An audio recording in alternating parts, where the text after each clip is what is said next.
This is a HeadGum podcast. My Fluffy Puffs, Tropical Mango and Manoi. This plant-based conditioner is refreshing to your scalp and gives your curls more definition, making it easier to style.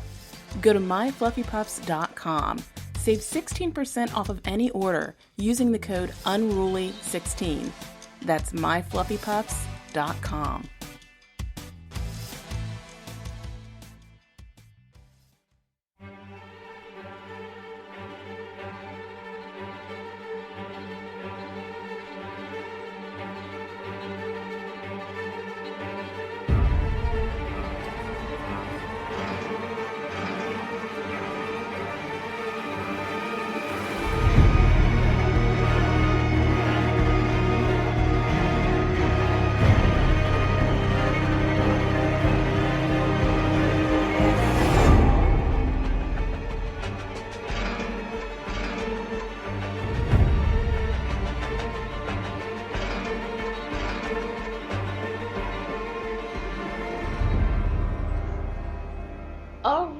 It has been a few weeks and we have missed you and we have so much to go over right now.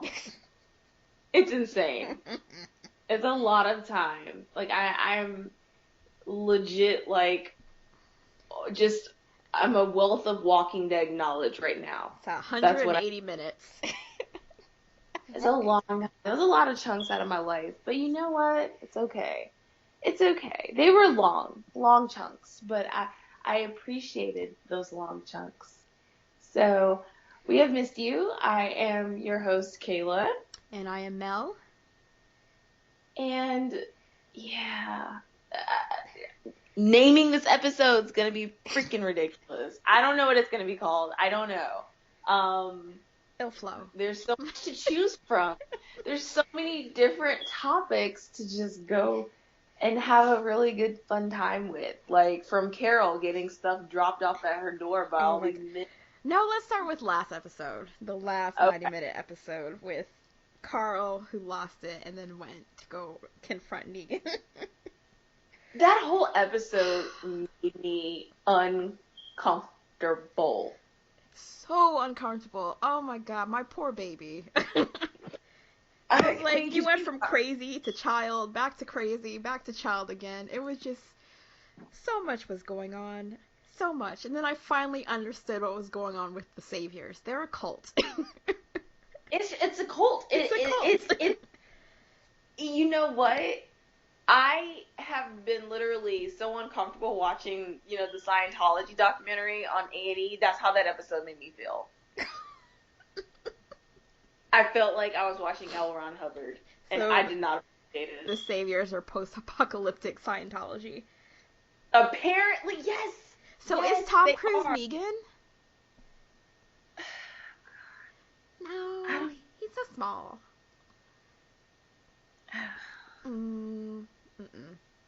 But he could be. Who even knows? The episode, like I said, made me feel like really uncomfortable with the level of how he broke down to a child. Like, yeah, it's more fun for me to just break you.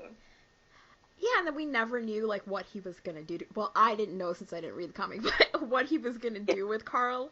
So it's like that whole dragging him around, making him carry stuff, making him, watch him iron that guy's face. Oh my gosh. That scene.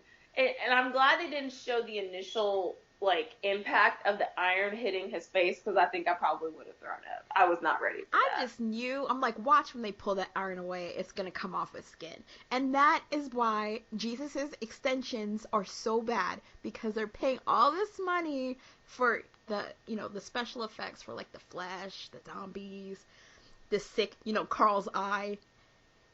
Carl's eye is the reason that we have struggle wigs. Oh, this is true. This is so true. But can we? I got goosebumps when he said he wanted to touch Carl's eye socket. I was afraid. I was like, don't do it. Please don't. I don't. And I honestly, in my mind, was like, they're gonna have this. This is what's gonna happen. they are gonna let him touch this boy's eye socket, and I don't appreciate that. Not at all. Yeah, I don't know where your hands have been. Ew. Apparently over in and around every woman inside that place. So as cult leaders do. So gross. So wrong. So many levels. Walking in there to seeing all his wives, just sitting there in their nice dresses, all clean, but obviously scared for their lives. It was so Las Vegas, like these escorts sit around in black dresses waiting for a call to where they need to go, and it's like, ew. And I honestly, like, my heart broke. The girl, Amber, and it's like, she just wanted to see her husband. Like, wow. And he's like, well, you love me, and it's just like, dude, nobody loves you. God, and Negan's like, his psychological hold, like, we finally got to see his how it works on women, and it's that emotional abuse that you see. People are like, oh, well, domestic violence isn't, if it's physical, yeah, but there's no such thing as emotional, or full of shit, because it is. That, and, also, he has your husband's life and your family's life in his hands. He's like, oh, I'm not forcing you to do anything, but, I will kill your husband. But it's your choice. You can go live with your mom, but your husband, You can go live with your mom, and then, your mom might end up in the little playpen with the walkers. But, it's your choice. You don't have to marry me. It's all right. And that's not really a choice. That's a bad choice. No. Yeah. I honestly, it's just him sitting next to her and trying to, like, be comforting, but still an asshole, perplexed the hell out of me. Like, how deep do you have to go within a character to make people physically uncomfortable watching you? I just have to keep reminding myself, like, everybody says Jeffrey Dean Morgan is a nice man. He is a nice man. I will not kneecap him if I see him in public. He is a nice man. I believe that one day. And then poor Daryl. I felt bad for Daryl. I did. Yeah, he's just... He even called him he's like, I'm not going to be able to fuck with any of my wives. And he was like, well, maybe one of them. And then he was, like, smiling at Daryl. I was like, ew. Why? Why did we go there? And I am so sick of Dwight. I need Dwight to go away. I wanted Dwight to go away since, like, last season. I'm ready. I'm ready for Dwight to go away. Like, I don't feel bad for him at all. No, dirty, nasty man. And ugh. So, but also, what was interesting is that the episode didn't make, like, because they could have done it to where the entire episode was all about just Carl inside, which would have Savior made camp. More sense, actually. Because I counted, there were, like, 6 storylines in the last episode? And then because they put so much into Carl and Negan, that was the strongest storyline. The rest didn't really matter. I mean, Michonne, that wasn't necessary because she was just in the car for like 2 seconds. And Rick and Aaron doing... God, and Spencer. Jesus Christ. Spencer. Oh yeah, we'll get there. Like that's such a curse word to me. Like, he's so disgusting. I don't understand, but they made me not like Rosita. Yeah, Rosita's going through it. She's going through it, and I was willing to, like, give her some leeway. But, like, this last episode, oof, that was too much. Too much. she went too far with the way she handled Eugene, and I did not Yeah, appreciate she went too that. far. Like, he's, I don't know, Eugene is like, he's a special person because the way he thinks is not like how everyone else thinks. And you have to appreciate that. Now, granted, because he is not like physically like everyone else and doesn't contribute in that way when it comes to that, I can see the frustration with him being like a burden on people. But to go at him the way that she did just because she needed one damn bullet. So I can see why she did it, but my thing is, just because, you're really upset, you're dealing with the loss of somebody, that doesn't give you the, justification? Yeah. Yeah, justification for being an asshole to other people. It doesn't. It may be your reason, but no. Mm-mm. Yeah. I don't know. That just really bothered me because, like, it came. We get it. You're hurt because look, we're all still hurt, and it's not like you had a Maggie situation. I need you to get over yourself at this point. And Eugene was right. He turned out to be right. He told her, "You're not the one who's gonna pay for this. Other people are gonna pay for this." It's like, you were there, you saw what happened. And then he was right, because she isn't the one who paid for what she did.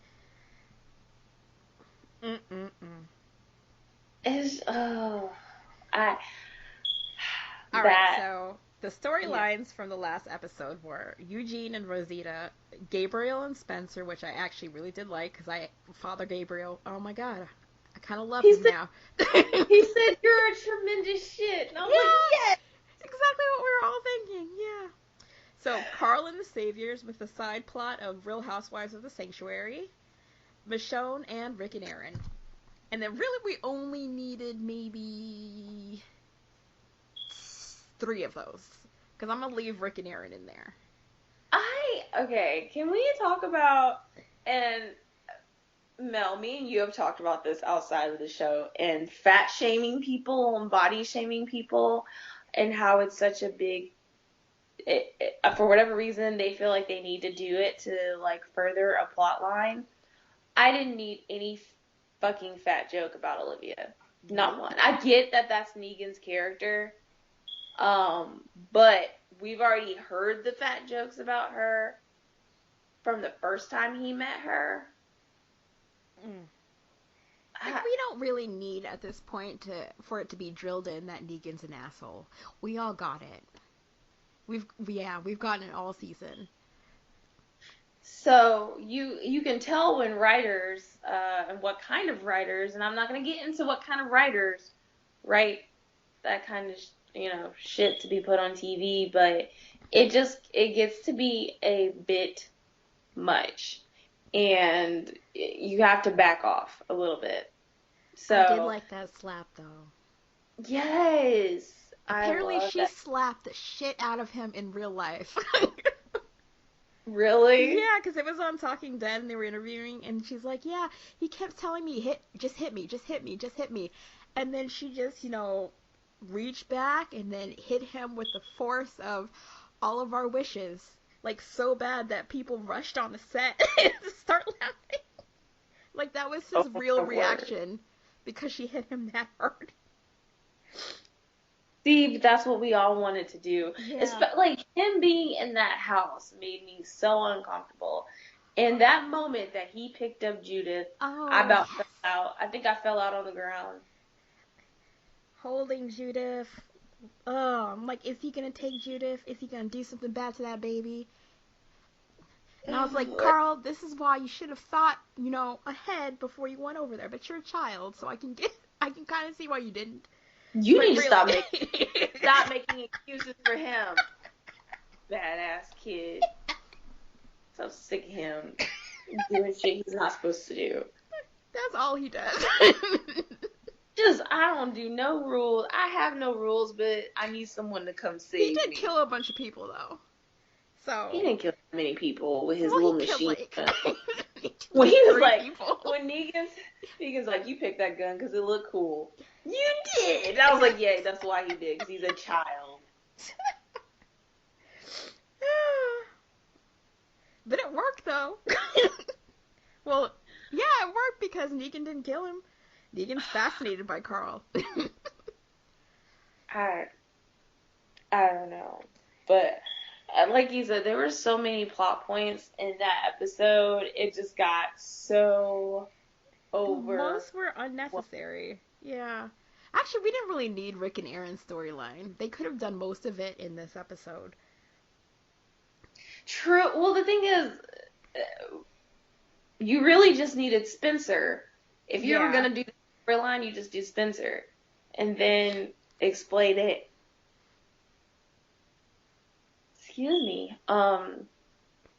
In the next episode. But they decided to do it all in one and make it 90 minutes. And it's like, you gave us 90 minutes of jumping back and forth when that's not really what we wanted. No. But, I mean, it was still an enjoyable episode. Just being able to see exactly how they function within the Saviors and with the ranks. But I don't want to know what happens in the Saviors. This is our second episode set in, the Sanctuary, and I don't want to know. No. I'm not really interested in them. See, and I think that's, for me, it's like you want to know how they work, because that's how you're going to know, like, where their weaknesses are, and how you can actually, like, break the structure from within. So I think that's important. I don't know.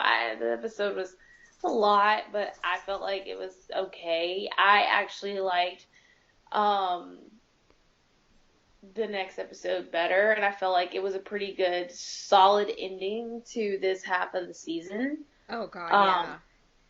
Yeah, let's move on to the last episode. Because like, basically, you have to hit all the, there's major points within Sing Me a Song. Carl... Last episode was a lot of setup. This was like a lot of, follow-up. Let's explain everything. The season has been leading now. Like, your boy got played and was like, hey, after you. I'm like, Jesus, did you think he was going to jump out of the truck? So, I needed him. Luckily, he redeemed himself for me, because I was like, what the hell, dummy? And he did it.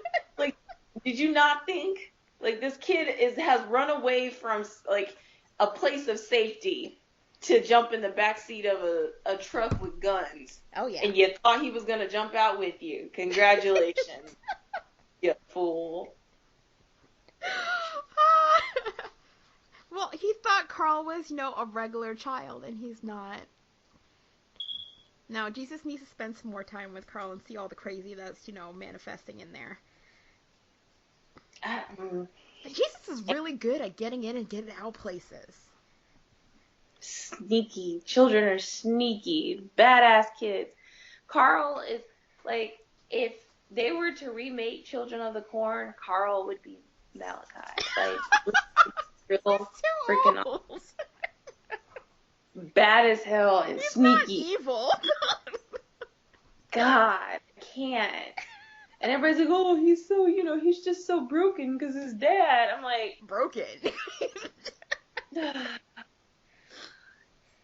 No sympathy for Carl. You know how I feel about this. God. Alright. So, episode 8, though. I'm still never going to be ready to see Glenn's grave. No. I was not. My heart needs to stop being played with when it comes to that. It's not, I don't appreciate it. God, when that baby's born, it's going to be so much worse. Oh, Lord. What's funny, though, is a lot of the feedback is they're like, well, Maggie doesn't really look pregnant. I'm like, it's an apocalypse. She's a little bit under, fed. a little malnourished, so I'm How pretty far sure along she's is she? I don't She can't even be that remember. far along. She's been pregnant for like a billion episodes. But like, how much time has passed? It's only been like, what, 3 weeks? It hasn't been that long. Yeah, so I mean, it's not super, like, she's not super far along. People are like, she doesn't look pregnant. They're not really doing their job. I'm like I said, it's post-apocalyptic, so people that are pregnant are not gonna look like they're pregnant. I don't think she's been pregnant that long, so I'm not even worried. I mean, what's her face? Why can't I remember her name? Probably because I sent it out of my mind because I couldn't stand her. Lori. Lori looked pregnant. So they can do it. I mean, they can, but Lori was a little, ugh. So, Lori had karma fat because that wasn't Rick's baby. That's so mean. That's on her. God was like, you know what? A little extra weight because you know what you did? You know what you did. That's really all I have to say about that. But, it was... So we had Michonne seeing the Savior camp from the outside, all the different, I don't know, cars and setup that they have there, and realizing, no, I can't go in by she's the only one who realized, no, I can't go in by myself and do this alone. And then backed away before trouble came. But I'm not going to leave a witness to go and run her freaking mouth and tell everyone, by the way, there's somebody outside who stole my gun in my car. I think that lady wanted to die, which is really sad. She just gave up.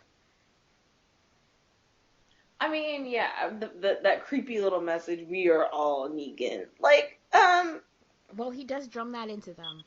Because, you know, the cult thing. The Scientology thing. The Scientology. We are all Tom Cruise.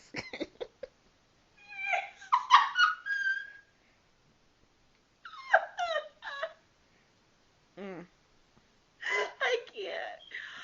I mean, really, now I'm picturing the Saviors as Scientology, except without, you know, the bat going into people's heads. Oh, God. Oh, wow. Okay, alright, I can't. Alright, no more Tom Cruise in the post-apocalyptic world. So Michonne goes back, and then she has that really heartfelt talk with Rick in the prison cell. And it was all sweet and stuff. I was like, oh. It's like realizing we have to do this together. We can't do it anybody's way but our way. And it's like, oh. I'm so glad that you guys are still together and you're working it out. Yeah. Rashone lives forever.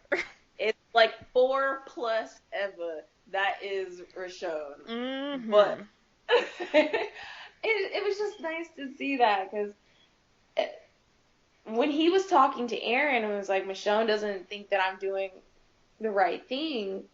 And Aaron was like, you know, you're doing what you feel like you need to do because, you know, he was there. He saw it happen with Rick. And I think that, you know, Michonne and Rick needed that time apart to kind of just be like, we have to do it together. Like, us trying to handle this shit separately is not going to work. Mm-hmm. And I'm going to, it's like really Harry Potter-ish of me, but there's strength in numbers and working together as opposed to working. Because what has working solo done for anybody so far? Not much. It got Dane killed. Who else got killed because they decided to work alone? Andrea. Let's see. We're just going to keep going down the list. The only person that has benefited working alone has been Carol. And Nope. That doesn't count because Carol left to go work all alone by herself. And then look at what happens. She got, what is her name? God, I can't remember anybody's names tonight. Tara's girlfriend, the doctor. Yeah, she died. I remember when Carol worked alone and burnt some people up in the prison.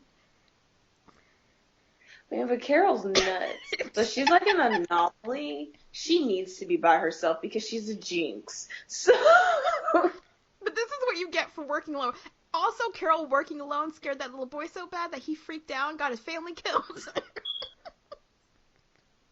Carol's a jinx. So in other words, don't work alone. Discuss your plans with other people. Let us make decisions as a group. Oh Lord. Okay, so we also we had I can't remember the guy's name. I always forget his name because we don't really see him that much. Coming to Morgan and Carol like, yo, we need to take down the Saviors before they take down us. I was like, that sounds really freaking familiar. So familiar. And I'm like, dude, you don't know how that planned out. Don't do it. I want to know how this will work. You know? Don't do it. Don't do it! Don't do it. Like, I was sitting here, like, I'm watching it, and I'm like, well, you know, maybe it'll work out in their favor. No, they don't have the numbers. And they don't know. That's the problem. Nobody knows anything. They just want to go in all gung-ho and like, I'm going to attack. And I don't know anything, but it's going to work out. So stupid. But you know what? They don't listen. When do they ever? Nope. And then when the people try to tell them that, hey, by the way, maybe you should listen to me, they still don't listen. So, Rick is ready to listen now. He looked at Maggie and he's like, yeah, I wasn't ready before, but I'm ready now. In that, soft-spoken Rick way. There is so much, like, good moments about this one because, like, Rick getting his gun back, it was like, oh. Before we get to the good, let's go through the bad. Okay. First. I liked the reunion of everybody. I'm sorry. We're gonna that's gonna be like the cherry on top of the shit sundae of all these people that died. Do you think Aaron was bit in the lake? Oh damn, yeah. I was hoping not. Okay, so that's bad thing number one. I didn't want him to. Like, my heart like fell out of my stomach when he fell in and went underneath the water, and he was like, I'm okay. I'm like, he's not okay. There's something wrong. Well, he is wearing a lot of clothing, so it's possible they didn't get through, but who even knows at this point? So Aaron fell in the lake, possibly got bit, and then got the shit kicked out of him by the bully saviors. I can't stand those people. Oh my god. They're the worst of humanity. Ugh. I can't wait till they all bite it in horrible ways. It was so uncomfortable, but you know what I've been waiting on for the past few episodes, and I've been saying who I want to die, and I got what I wanted. I feel so evil. Like, I was really happy. Like, my boyfriend looked at me and said, he was like, no one should smile that big when someone's dying on TV. I'm like, oh, but it's me. But this is not, one of those sad deaths you didn't see coming. This is one of those deaths that he walked straight into it. He has been trying to undermine Rick all season, and it has not worked yet. And he thought he was going to cozy up with this psycho killer, and it was going to work out in his favor. Spencer was so stupid. He kept trying to be like his mother, but he did not have the brains to do it. Ugh. That was, my mother ran when she was in Congress, and she did all of these things, and she was such a good person. And Rick came in, and then my whole family died. Ho, ho, ho, ho. I don't think Rick's a good leader. Ugh. What? The entire family's dead. Congratulations. That's what I thought once his guts were lying on the floor. I'm like, now you can be with your family, Spencer. This is all you wanted. There you go. All it did was, like, make me... I squealed with joy. Because that's the thing. Negan does not... If you're a coward and go behind someone's back, yeah, he thinks you're a piece of shit. He thinks everyone on the planet is a piece of shit, and only he's a good person, but you're really an asshole. You're going behind somebody that's actually trying to do something. And so there's a reason that Carl can get away with doing whatever the hell he wants around Negan, because Negan respects him, that he's not scared of him. And he psychotic people recognize other psychotic people. It's just calling to each other. Nice Mel. I mean, that whole scene. Okay, so what's the name of the? And the I'm guts seeing- on the floor. That's another reason that we have struggle wigs. Because look at how realistic that looked right there. Exactly. But what's the name of the movie where the two guys, Funny Games, Negan in the house with the dinner? That's all I could think of. This is Negan going back to being scary. Because, like, the past, except for the first episode, I haven't really found him scary. I found him more annoying than scary. Especially when he's with the Saviors. It's just, you're bothering me. But now, this episode, after he gutted Spencer, and he's sitting, and before that, when he was sitting at the dinner table and everybody's looking at him, just the look on his face. You don't know what he's going to do. You don't know how he's going to snap. Yeah. It's just, he's got Carl in there making biscuits. I was like, what is happening? Olivia making lemonade. Ugh. Oh, The baby. And he was like so attached. Like, oh, she's so cute. When he was like, come over, we'll grill. I was like, oh, no. I was so afraid he was going to take Judith like he took those. All I could think was, this is not right. But, it's been great, and we'll see you guys in February. All right. Night, guys.